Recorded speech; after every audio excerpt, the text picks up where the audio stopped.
ராஜபக்சகளின் படுகொலைகளை நாடாளுமன்றத்தில் அம்பலப்படுத்திய பொது பாதுகாப்பு அமைச்சர். மஹிந்தவுக்கு அரசாங்கம் வெளியிட்டுள்ள அதிரடி அறிவிப்பு. அரசியல் கைதிகளை விடுவிக்க நடவடிக்கை எடுக்கப்படும், அரசாங்கம் உறுதி. வாகன இறக்குமதி தொடர்பில் சுங்க திணைக்களம் எச்சரிக்கை. அர்ஜுனாவிற்கு எதிராக போராட்டம், கிழக்கிலிருந்து எழுந்துள்ள கண்டனம். அசாவில் மீட்கப்படும் 100க்கும் மேற்பட்ட மனித உடலங்கள். நாடாளுமன்றில் நேற்று இடம்பெற்ற கிளீன் ஸ்ரீலங்கா விவாதத்தின் போது கருத்து தெரிவித்த மொட்டு கட்சியின் நாடாளுமன்ற உறுப்பினர் நாமல் ராஜபக்சவின் கருத்துக்கள் ஆளும் தரப்பில் பெரும் வாத பிரதிவாதங்களை தோற்றுவித்திருந்தது. நாடாளுமன்றில் நேற்றைய உரையின் போது நாமல் ராஜபக்ஷ முன்னாள் ஜனாதிபதி கோட்டாபய ராஜபக்சவின் ஆட்சிக் காலத்தில் கொண்டுவரப்பட்ட ஒரு திட்டத்தையே தற்போதைய அரசாங்கம் முன்னெடுத்து வருகின்றது. இதற்கு கிளீன் ஸ்ரீலங்கா என பெயரிடப்பட்டாலும் அது கோட்டாபய ராஜபக்சவின் எண்ணக்கருக்களை கொண்டமைந்துள்ளது. இந்த திட்டத்தில் முதலாவது முச்சக்கர வண்டியின் சாரதிகளும் பேருந்து உரிமையாளர்களும் பாதிக்கப்பட்டனர். விபத்துக்களை ஏற்படுத்தும் அலங்கார பொருட்களை அகற்ற வேண்டும் என கோரிக்கை முன்வைத்தனர். ஆனால் அந்த நடவடிக்கை தற்போது செயலிழந்துள்ளது. இது நிரந்தரமில்லாத திட்டமிடல் என்பதை கூறிக்கொள்ள விரும்புகின்றேன். மக்களுக்கான நிரந்தரமான திட்டத்தை முன்வையுங்கள். இது இன்று நிரந்தரமில்லாது போயுள்ளது. மேலும் ராஜபக்சர்கள் மீது போலியான விசாரணைகள் இந்த அரசாங்கத்தால் முன்னெடுக்கப்படுகின்றது. இது ஒரு அரசியல் பழிவாங்கல் நடவடிக்கை. இது நீதிக்கு புறம்பானது. ராணுவத்தின் பொறுப்பில் உள்ள ஆயுதங்கள் மாயமாகியுள்ளதாக தெரிவித்துள்ளார். இது பாதுகாப்புத்துறைக்கு கேள்விக்குள்ளாக்கும் கருத்து என நாமல் குற்றம் சுமத்தினார். இதன்போது குறுக்கிட்ட பொது பாதுகாப்பு அமைச்சர், எமது விசாரணைகள் போலியானவை அல்ல. தாஜிதீனை கொலை செய்தது யார்? அதேபோல லசந்த விக்ரமதுங்கவை கொலை செய்தது யார்? கொலையாளிகள் நாடாளுமன்றத்தில் இவ்வாறான கருத்துக்களை கூறுவது ஏற்புடையதல்ல என்று குறிப்பிட்டார். அத்துடன் இந்த உண்மைகளை இந்த நாடே அறியும் எனவும் சபையில் பொது பாதுகாப்பு அமைச்சர் சுட்டிக்காட்டியிருந்தார். இதனையடுத்து கருத்து தெரிவித்த நாமல் ராஜபக்ஷ குறித்த காலப்பகுதியில் தற்போதைய பொது பாதுகாப்பு அமைச்சரே பாதுகாப்பு துறையில் உயர் பதவியில் இருந்தார்.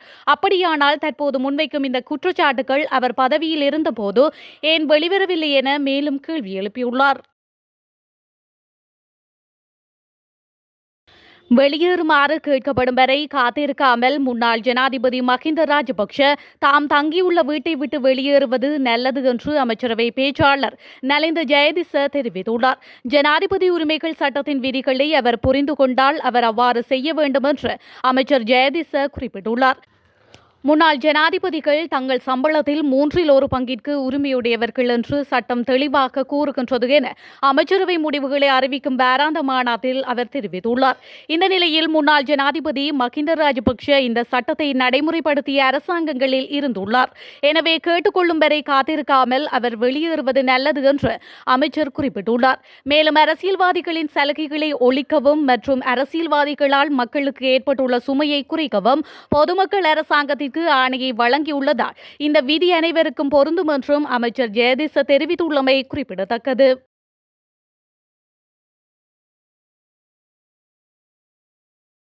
பயங்கரவாத தடுப்பு சட்டம் என்பது அரசாங்கத்தின் கொள்கை அல்லது விருப்பங்களின் ஒரு பகுதியாக இருக்காது. ஆனால் ஒரு புதிய சட்டம் அறிமுகப்படுத்தப்படும் வரை அது எச்சரிக்கையுடன் பயன்படுத்தப்படும் என்று சபைத் தலைவர் பிமல் ரத்நாயக்க தெரிவித்துள்ளார். எனவே அரசாங்கம் புதிய சட்டங்களை இயற்றும் வரை இது அவசியம் என்று ரத்நாயக்க கூறியுள்ளார். பயங்கரவாத தடுப்பு சட்டத்தின் தவறான பயன்பாடு குறித்து தமிழ் தேசிய கூட்டமைப்பு நாடாளுமன்ற உறுப்பினர் எஸ். ஸ்ரீதரன் மற்றும் ஐக்கிய மக்கள் சக்தியின் நாடாளுமன்ற உறுப்பினர் ரவூப் ஹக்கீம் ஆகியோர் எழுப்பிய கேள்விகளுக்கு பிமல் ரத்நாயக்க இந்த பதிலை வழங்கியுள்ளமையும் குறிப்பிடத்தக்கது. அரசியல் கைதிகள் என்று சொல்லப்படுபவர்களை வைத்து அரசியல் நடத்த இடமளிக்க மாட்டோம். அவர்களை விடுதலை செய்ய நடவடிக்கை எடுப்போம் என பொதுமக்கள் பாதுகாப்பு அமைச்சர் கே.எம். ஆனந்த் விஜயபால தெரிவித்துள்ளார். குறித்த விடயம் தொடர்பில் ஊடகங்களுக்கு கருத்து தெரிவிக்கும் போதே அவர் இதனை குறிப்பிட்டுள்ளார். அவர் மேலும் தெரிவிக்கையில், அரசியல் கைதிகள் என்று சொல்லப்படுபவர்கள் தொடர்பில் நீதி அமைச்சர் தெரிவித்த கருத்தை சிலர் மீண்டும் அரசியலாக்கியுள்ளனர். உண்மையில் நீதிமன்ற வழக்குகளில் அரசியல் கைதிகள் என்று எவரும் இல்லை. பயங்கரவாத தடுப்பு சட்டத்தின் கீழ் கைது செய்யப்பட்டு தடுத்து வைக்கப்பட்டுள்ள வடக்கு கிழக்கு தமிழர்களை தான் அரசியல் கைதிகள் என்று ஒரு தரப்பினரும் புலிகள் அமைப்பின் சந்தேக நபர்கள் என்று இன்னொரு தரப்பினரும் கூறி வருகின்றனர். அப்படியானவர்களில் 10 பேர் வரை தற்போது சிறைகளில் தடுத்து வைக்கப்பட்டுள்ளனர். அவர்கள் மீதான வழக்குகளை ஆராய்ந்து அவர்களை விடுவிக்க நடவடிக்கை எடுப்போம். எனவே அரசியல் கைதிகள் என்று சொல்லப்படுபவர்களை வைத்து அரசியல் நடத்த இடமளிக்க மாட்டோம் என்று அவர் மேலும் தெரிவித்துள்ளார். நாடாளுமன்ற உறுப்பினர் ராமநாதன் அர்ச்சுனாவிற்கு எதிராக உரிய நடவடிக்கை எடுக்கப்படாவிடின் வீதியில் இறங்கி போராட உள்ளதாக மட்டக்களப்பு மாவட்டத்தின் கல்குடா வலய சைவ குருமார் சங்கம் தெரிவித்துள்ளது. மட்டக்களப்பு மாவட்டத்தின் கல்குடா வலய சைவ குருமார் சங்கத்தினால் நேற்று மாலை ஊடக சந்திப்பொன்று வாழைச்சேனையில் நடாத்தப்பட்டுள்ளது. இதன்போது ராமநாதன் அர்ச்சுனா இந்து சமயத்தையும் இந்து சமயத்தை பின்பற்றுபவர்களையும் மற்றும் இந்து சமய மக்கள் பூசுகின்ற திருநீற்றை பற்றியும் மோசமான வார்த்தை பிரயோகங்களை முகநூலில் பதிவிட்டமைக்கு குறித்து சங்கத்தினர் கண்டனம் தெரிவித்துள்ளனர். ஆகவே எமது புனிதமான திருநீற்றையும் அதனை அடைகின்ற சைவ மக்களையும் குறிப்பாக அங்கு ஒருவன் இருப்பான் என்று சுட்டிக்காட்டி அவர் பேசுகின்ற வார்த்தைகள் மூலம் எங்களுடைய குருமார்களை தாக்கி அவர் பேசுகின்றார் என்பதை நாங்கள் உணர்ந்து கொண்டிருக்கின்றோம். எனவே இவ்வாறான மோசமான வார்த்தைகளை பயன்படுத்துபவருக்கு எதிராக இலங்கை சட்டத்தின்படி சரியான சட்ட நடவடிக்கை எடுக்கப்பட வேண்டும் என்று அவர்கள் தெரிவித்துள்ளனர்.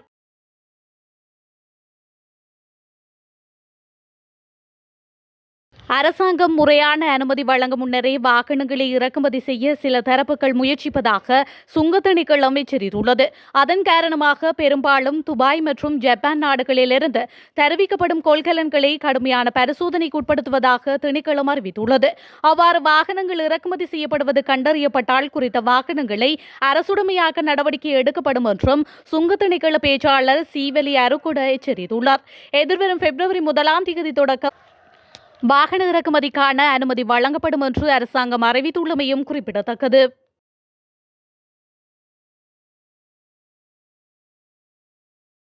சாவகச்சேரி காவல்துறை பிரிவிற்குட்பட்ட கைதடி தென்கிழக்கு J292 கிராம சேகவர் பிரிவிற்குட்பட்ட மூர்த்தியாவதை கந்தசாமி கோவில் பகுதியில் உள்ள தோட்டக்கிணற்றில் பிறந்து ஒரு நாளான சிசுவின் சடலம் மீட்கப்பட்டுள்ளது.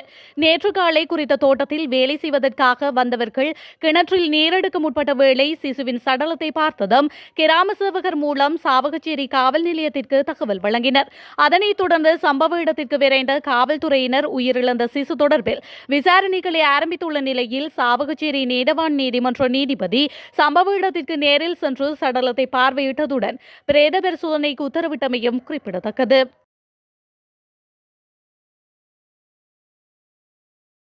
ஆசாவில் ராஃபாவில் போர் நிறுத்தம் தொடங்கியதிலிருந்து இஸ்ரேலிய தாக்குதல்களில் கொல்லப்பட்ட பொதுமக்களின் 137 உடல்கள் இடிபாடுகளிலிருந்து மீட்கப்பட்டுள்ளதாக காசாவின் பாலஸ்தீன சிவில் பாதுகாப்பு நிறுவனம் தெரிவித்துள்ளது.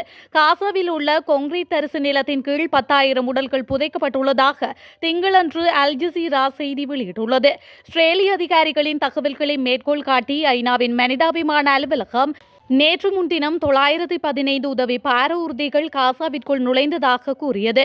இஸ்ரேலிய படைகள் முற்றுகையிடப்பட்ட பிரதேசத்தின் மீது 15 மாதங்களாக நடாத்திய குண்டுவீச்சை முடிவுக்கு கொண்டு வந்த பின்னர் காசாவில் உள்ள பாலஸ்தீனியர்கள் தங்கள் பாழடைந்த வீடுகளுக்கு திரும்பி வருகின்றனர். மேலும் மிகவும் தேவையான உணவு மற்றும் மருத்துவ உதவிக்காக காத்திருக்கின்றார்கள் என்பதும் குறிப்பிடத்தக்கது.